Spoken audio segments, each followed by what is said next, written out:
De qual maneira o raio atômico se comporta quando comparamos elementos que se fazem presente num mesmo grupo? Por exemplo, o grupo 1, hidrogênio, lítio, sódio, potássio, rubídio, césio e frâncio. Ora, a localização do elemento no período indica quantos níveis de energia este elemento tem. Então, se o césio se encontra no sexto período, ele tem 6 níveis de energia. O lítio, por sua vez, por se encontrar no segundo período, 2 níveis, e assim por diante. Vamos fazer aqui uma correlação do tamanho do raio entre o frâncio e o sódio. O frâncio, sétimo período, 7 níveis de energia, 7 camadas. Já o sódio, 3 níveis de energia, 3 camadas. Em qual dos dois elementos a eletrosfera se encontra mais expandida? Em qual dos dois elementos os elétrons da última camada, do último nível, estão mais longe do núcleo? Logicamente que é do frâncio, que é no frâncio. Portanto, o raio atômico, ele aumenta, ele cresce de cima para baixo, considerando elementos posicionados no mesmo grupo. Comportamento do raio atômico quando se compara dois elementos de um mesmo período. Os elementos escolhidos foram potássio e selênio, ambos posicionados no quarto período.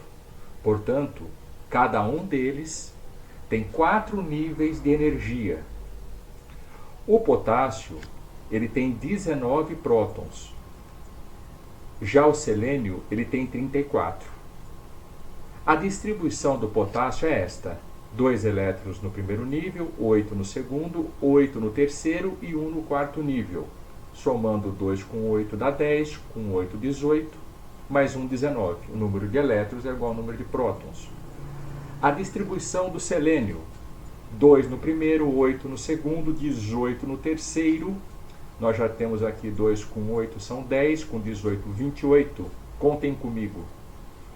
29, 30, 31, 32, 33, 34, que é o mesmo número de prótons do selênio. A questão é, se ambos têm 4 níveis de energia, eles não deveriam apresentar o mesmo raio atômico? Cada um tem 4 camadas, mas não é o que acontece. O raio atômico do potássio é na ordem de 227 picômetros. E do selênio, 117 picômetros. Ora, o raio do selênio, embora ele tenha o mesmo número de níveis do potássio, é menor e sensivelmente melhor. Isso só pode ser entendido pelo conceito de carga nuclear efetiva, que é o resultado da carga do núcleo. Quantos prótons tem aqui? 19, então esse núcleo tem uma carga de 19 positivo. E esse de 34 positivo. Só que a carga nuclear efetiva é a carga sentida pelos elétrons que ocupam o último nível. E quanto chega de carga? Chega a carga do núcleo menos a carga da blindagem. Ora, o que é esta blindagem? Os elétrons que se interpõem entre o núcleo e os elétrons da última camada, eles fazem uma blindagem, eles têm carga negativa, como todo elétron.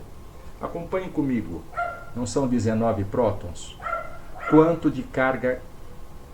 Qual é a carga sentida por este elétron? Ora, entre ele e o núcleo existem 18 elétrons. 18 elétrons blindam a carga de 18 prótons. Portanto, a carga sentida por esse eletrinho é apenas de mais um, que é chamada de carga nuclear efetiva. Bem, e quanto de carga está chegando para cada elétron do último nível do selênio? Lembrando que não importa a quantidade de elétrons no último nível, a atração que eles sentem pelo núcleo é a mesma. Tudo bem?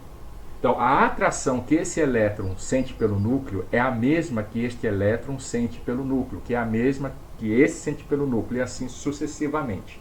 Vamos calcular de quanto é esta atração pelo conceito da carga nuclear efetiva.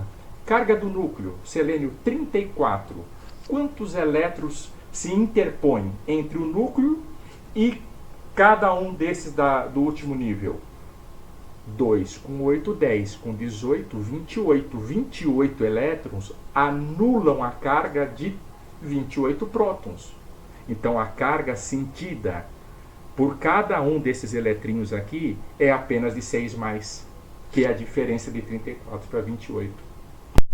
Vimos então que a carga nuclear efetiva sentida pelos elétrons do último nível do selênio é maior, bem maior do que aquela sentida pelo eletrinho do último nível do potássio. Então o chamamento que esses elétrons do selênio recebem para virem ao encontro do núcleo é muito maior, e assim eles o fazem.